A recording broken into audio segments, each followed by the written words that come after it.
আসসালামু আলাইকুম এভরিওয়ান, আমি Mahmud Hasan Obion tour and travels থেকে বলছি।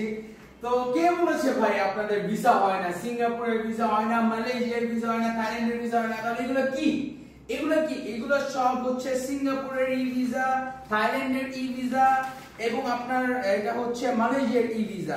ঠিক আছে, এই যে আপনারা যদি একটু সামনে এসে দেখেন, আমরা কিন্তু এক ট্রাভেল এজেন্সি, আমাদের নতুন কাজ কিন্তু আর একদিন ধরে আমরা করছি না। ঠিক আছে, এই যে দেখেন জানুয়ারি 1 তারিখে আমরা ভিসা ইস্যু করে মার্চের 5 তারিখ পর্যন্ত আপনার ভিসা পেয়েছি। এটা হচ্ছে সিঙ্গাপুরের। তারপর আমাদের ফ্রেন্ডেরও তো করে দিয়েছিলাম।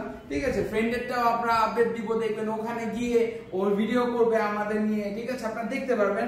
থাইল্যান্ডের ই ভিসা, এই যে দেখেন মানুষ বলে যে থাইল্যান্ডের ভিসা প্রসেসিং স্লো। নো, হ্যাঁ একটু স্লো। আগে যেমন 5 দিনে দিত, এখন যেমন আপনার 7 দিন, 8 দিন, 10 দিন, 15 দিন এরকম লেগে যায়। ঠিক আছে, এরকম একটু লাগে। এগুলো একটা দেশ থেকে উড়ে আরেকটা দেশে যাবেন, একটু কোয়াইট এটা হতেই পারে, এটা কোনো ব্যাপার না।